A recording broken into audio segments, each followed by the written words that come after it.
Evangelho de Mateus, capítulo 14, versículo 1. Herodes Antipas, em grego, Herodes o tetrarca. Herodes Antipas era o filho do rei Herodes e governador da Galileia. O título oficial de Antipas era tetrarca, governador da quarta parte de um rei, da Galileia da Pereia, de 4 a.C. a 39 d.C. Jesus se referiu a ele como aquela raposa, e João Batista o acusou de adultério. Versículo 2. Havia um boato que João tinha ressuscitado. Versículos 3 a 12. O apelo popular da mensagem de João representava uma ameaça política. Anos depois de sua execução, os judeus viram na derrota militar de Herodes pelas mãos de Aretas, 36 d.C., um castigo merecido por ele ter condenado à morte um homem inocente. Versículo 4.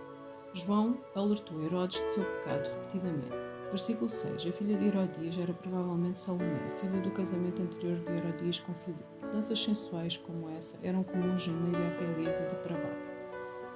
Versículo 7. Esse juramento tolo e impensado condizia com o caráter de Herodes antigo. Versículo 8. A prática de trazer uma cabeça num prato não era desconhecida no mundo antigo. Versículos 13 ao 21. As ações de Jesus cumpriram de forma coerente as promessas do Antigo Testamento relativas ao reino e ao Messias. Aqui ele suscitou a lembrança à provisão divina de maná ao povo de Israel. Demonstrou ser, assim, um profeta prometido para o fim dos tempos. Versículo 21. 5.000 homens, sem contar mulheres e crianças. A contagem baseou-se nas famílias indicadas por seus líderes, em lugar de indivíduos. Versículos 22 a 33. O poder de Jesus sobre a natureza dava aos discípulos a oportunidade de confiar nele como Filho de Deus. Depois de ser milagrosamente alimentada, a multidão tentou fazer de Jesus rei, o que o levou a se retirar porque aquele não era o tempo adequado. Versículo 23. Com frequência Jesus procurou a solidão para orar, sobretudo diante de eventos importantes de sua vida e ministério. Versículo 25. Por volta das 3 da madrugada, literalmente na quarta vigília da noite, entre as 3 e as 6 da manhã, conforme o padrão romano. O fato de que Jesus foi caminhando sobre as águas demonstra a soberania de Deus sobre o mar tempestuoso. Versículo 27. Sou eu, literalmente, eu sou. É possível que o eu sou, de Êxodo 3,14, uma declaração associativa com a manifestação do próprio Deus, seja aludido aqui. Simão Pedro, capítulo 14, versículos 28 a 31.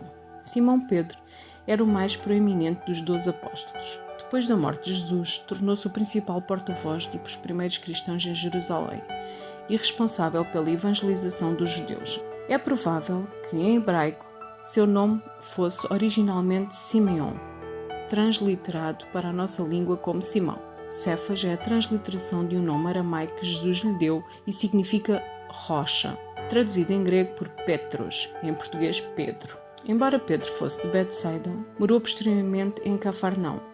Sabemos que era casado, pois, a certa altura, enquanto Jesus estava na casa de Pedro, curou a sogra dele. Pedro e seu irmão André eram pescadores e estavam entre os primeiros discípulos chamados por Jesus, juntamente com Tiago e João, seus sócios ao negócio de pesca. Eram trabalhadores comuns com um nível de instrução mínimo. O nome de Pedro aparece em primeiro lugar em todas as listas dos apóstolos. Pedro, junto com os irmãos Tiago e João, fazia parte do círculo de discípulos mais chegados de Jesus, aqueles que estiveram com Cristo em certas ocasiões especiais, como a ressurreição da filha de Jairo, a transfiguração do próprio Jesus e a oração que ele fez no jardim. Ousado e impulsivo, Pedro foi o primeiro discípulo a professar a convicção de que Jesus era o Messias. Também reprovou Jesus quando este falou de sua morte que estava por vir, ideia que não harmonizava com o conceito que Pedro tinha acerca do Messias, e por isso foi repreendido pelo Mestre. No entanto, Jesus referiu a Pedro como uma pessoa fundamental, alguém que ele usaria para edificar a igreja. Quando Jesus foi preso, Pedro, junto com João, entrou sorrateiramente no pátio do sumo sacerdote, local para onde Cristo tinha sido levado para ser interrogado. Algumas pessoas ali o reconheceram, em parte devido ao seu sotaque galileu, e o questionaram, mas ele negou com veemência ter qualquer conhecimento de Jesus, como este mesmo havia predito, apesar da insistência de Pedro e que jamais o negaria. Logo depois disso, Pedro sentiu profundo remorso. Depois de receber a notícia da ressurreição de Jesus, Pedro foi um dos primeiros a correr até ao túmulo para verificar o que havia ocorrido. E, ao que parece, foi o primeiro apóstolo a quem Jesus apareceu, Lucas 24:34 e 1 Coríntios 15:5. Boa parte das palavras de Jesus registadas no último capítulo de João foi dirigida a Pedro, a quem Cristo pediu: cuide de minhas ovelhas. Depois da vinda do Espírito no dia de Pentecostes, Pedro logo se destacou como principal porta-voz dos primeiros cristãos.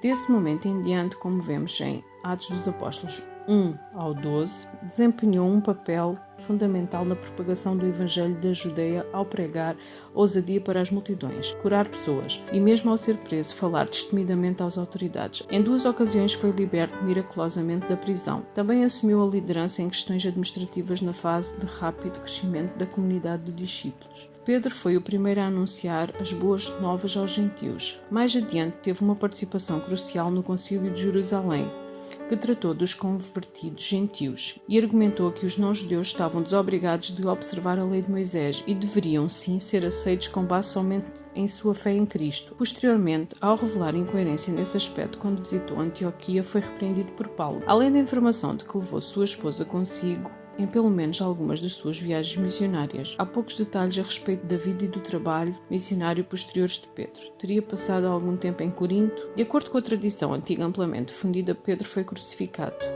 como seu Senhor, conforme Jesus havia predito, em Roma, durante a perseguição de Nero aos cristãos, em 64 e 65 d.C. A tradição de que ele foi crucificado de cabeça para baixo é menos confiável. É provável que Pedro tenha sido a fonte do material registado por Marcos em seu Evangelho, conteúdo que Marcos obteve enquanto auxiliava Pedro, já perto do fim da vida, no trabalho missionário na Itália. Pedro é também considerado pela tradição o autor de 1 Pedro, carta escrita em Roma, a Babilônia e de 2 Pedro. No Novo Testamento, Pedro é um encorajador, exemplo da graça perdoadora que Cristo oferece àqueles que sabem que o desapontaram. Também exemplifica como, apesar das falhas dessas pessoas, Cristo pode, com toda a bondade, restaurá-las e usá-las para a sua glória.